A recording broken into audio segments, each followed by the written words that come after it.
So, today, I guess I'll introduce myself. My name is Joël Brierre. I'm a yogi.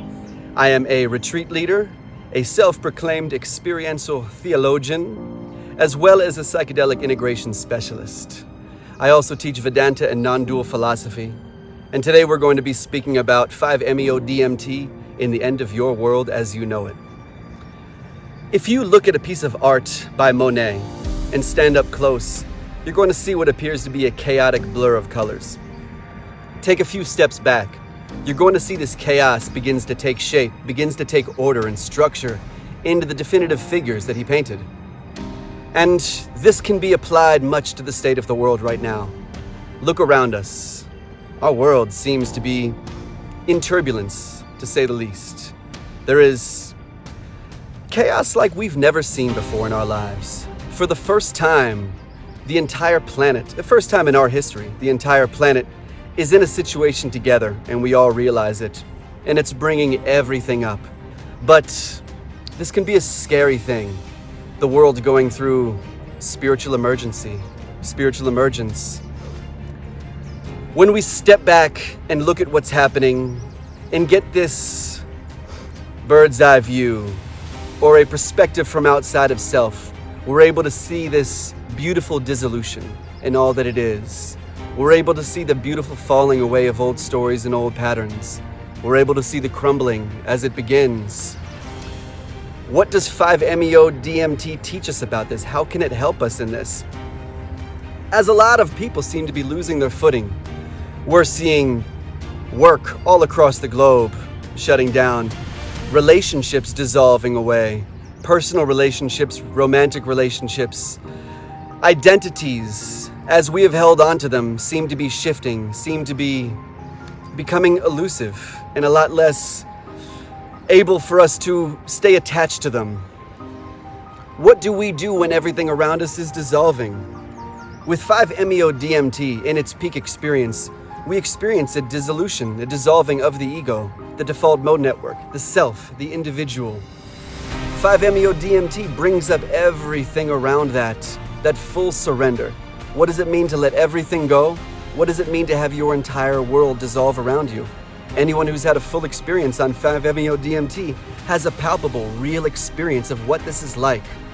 We know that there is no way we can try and think our way out of that experience. There's no way we can try and pull our way out of that experience. The only thing we can do is surrender. The only thing we can do is let go. And when we give that trust, when we take that leap into the unknown, that is where we are greeted with the mystical. That is where we remember our totality. That is where we remember the cosmic joke. So now, we are in global spiritual emergence or emergency. Everything is dissolving away, and it is up to us to begin letting go where we need to begin surrendering our emotional attachment to what is happening. This does not mean give up and give in. This means that we're watching, as I said, our relationships dissolving. Our political systems are dissolving. Everything as we know beginning to crumble away. So what can we do here? But begin to let go. Begin to surrender. Because this is Shiva's Tandava, the cosmic dance of destruction in full action, my friends. This is it. We are watching the dissolution of all the old stories. The walls of Babylon are crumbling. Rome is burning. It's all happening right now. And with Shiva's dance of the Tandava, this comes at the end of every age or yuga or every cycle. And this destructive force is not seen as a negative thing, but a beautiful force of nature which is necessary, just as a brush fire is necessary to clear out old, stagnant stories and make way for new growth. So now, we find ourselves in a time of civil unrest. We find ourselves with all the big issues coming up. So what can we do here? We are in a state to receive. We're in a state to transform right now. If we were not in a place to where the public was used to seeing the normality of their lives dissolving away, would we be in a place to where we're seeing actual change being affected? Would cities be voting on disbanding police departments? Would we be looking at the way we restructure schools and the educational system? We're in a place right now where The foundational views of the way we have lived for a long time are being challenged and rejected and being shown to be ineffective. So now, we need to get out of our own way a bit. We need to take this hint. This virus, this pandemic has given us an opportunity to sit back, to take stillness, to reflect, to be in a fairly still place, to where we can find the eye at the center of the storm, to where we can find our calm while chaos is erupting around us. Remembering that peace that we reach in a 5-MeO experience is not something internal, or external, but that peace is our true state of being. And it's simply a matter of surrendering our emotional attachment to the outcome of what is happening and simply engaging in the present moment, using our discernment, using our foundational structures of our ethics as guidelines, as maps to these new geographies, to this new state of mind that we're seemingly elevating to in a very drastic and destructive way. But it's, for me, one of the most beautiful things I've ever seen. We so often look at destruction as a bad thing or a scary thing. In yogic philosophy, when they were attempting to understand the nature of Brahman, or what we would call God, or totality, they realized that Brahman was not something that can be described or truly understood. So they looked at the ways of the universe, the fundamental forces of the universe, and noticed 3 defining qualities: generation, operation, and destruction. Everything comes into existence. Everything has a life cycle. Everything dissolves away. And it is this cycle which seems to be the spiraling of life and consciousness, the ever-present growing and unfolding and dissolving. And so, with this understanding, we see that this dissolution does not have to be a bad thing. Of course, on a personal level, we're all experiencing challenges. We're all having things come up. Just like in a 5-MeO experience, anything that's in there, anything that is holding us back from remembering our totality, anything that is holding us back from true surrender will come up in a 5-MeO experience. It is all coming up to be dealt with now. It is all coming up to be acknowledged, all the old patterns, all the old ways.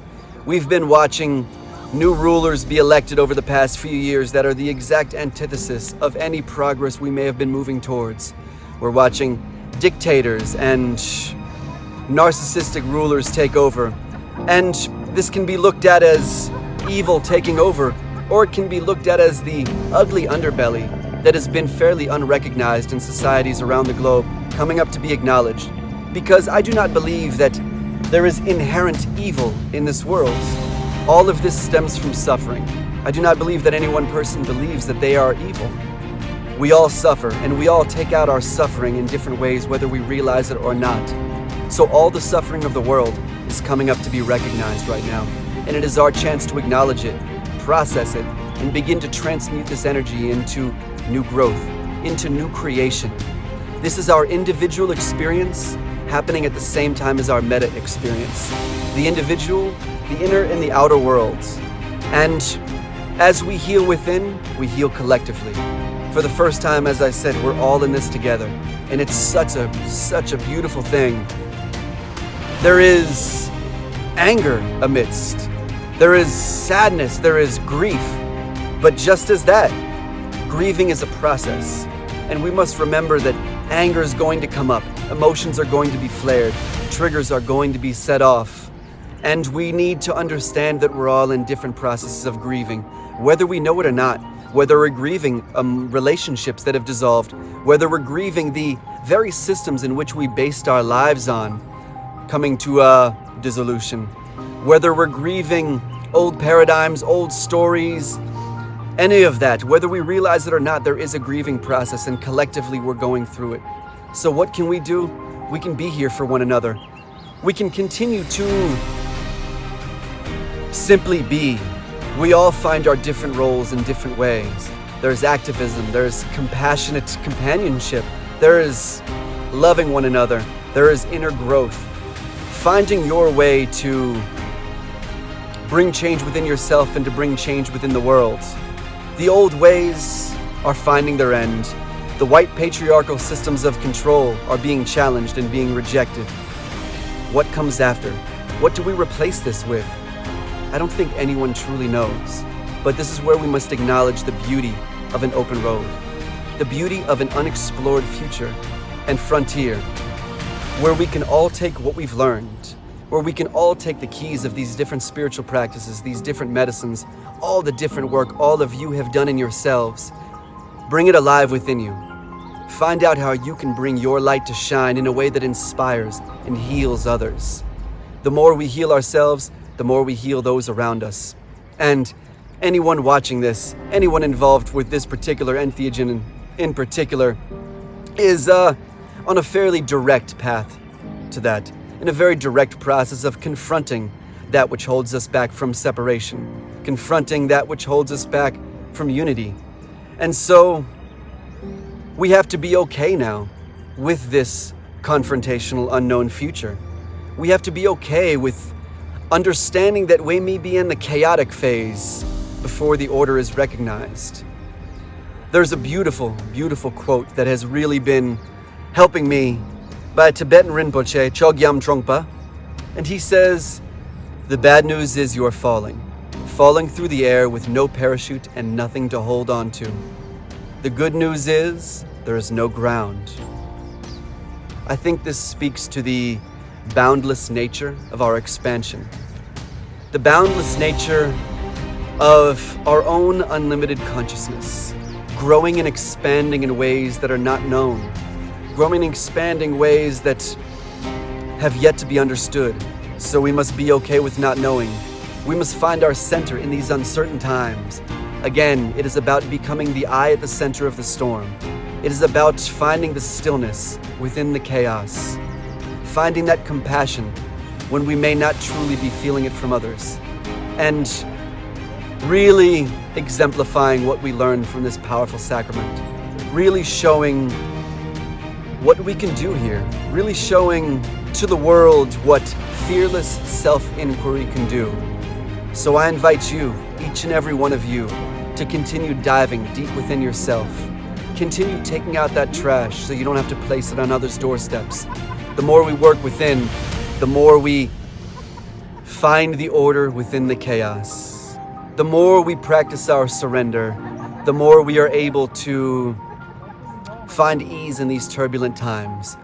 And let me make this clear, when I speak of this surrender, do not confuse it with complacency. Surrender is the ability or the action of detaching one's emotions from the outcome of one's actions. This does not mean ceasing action. This means moving about one's action with the desire simply to be in said action rather than completion. When we emotionally attach to that, that's where things start to go wrong. As they say, the gods laugh at those of us who make plans. If we try and hold things exactly to how we think they're going to be, we may be in for a surprise. So always leaving this flexibility. This medicine shows us that the rabbit hole never ends. This medicine shows us that there are so many different views to the same thing, so many different languages to explain one truth that cannot be understood, or so few languages, shall I say. And so, to bring it back to this beautiful Tandava, this dance of destruction, I'm going to reference that dear soul Alan Watts when he was describing Shiva, the Lord of Destruction and Dissolution, engaging in the Tandava. And he said, "And if you look at Shiva in his many arms, he's holding various weapons and bells and knives. But if you look close, one hand is like this. And this is to signify, don't worry, this is all a big act. It is all as if it were the outflowing of your own consciousness, of your own mind." So, dear family, as we witness the beautiful and terrifying face of dissolution, I invite you to remember that it is all just a big act. It is all as if it were the outpouring of your own consciousness. And with that, let us all come together knowing that we are truly connected, not just down to a molecular level, but one beautiful field of consciousness that envelops everything that ever was and ever will be. Until such time, I love you all. I look forward to connecting with you all For more information, check out the Kaivalya Kollectiv, Kaivalya Kollectiv. Our retreats are all around the world involving this beautiful medicine and a lot of tools from Vedanta and from many different tools of the trade, shall we say. You can also find me at itsallsource.com and Joël the Entheogenic Yogi with underscores in between the words on Instagram. And just find me around the trail. I'll see you all there. Until such time, namaste, namaskar, aho.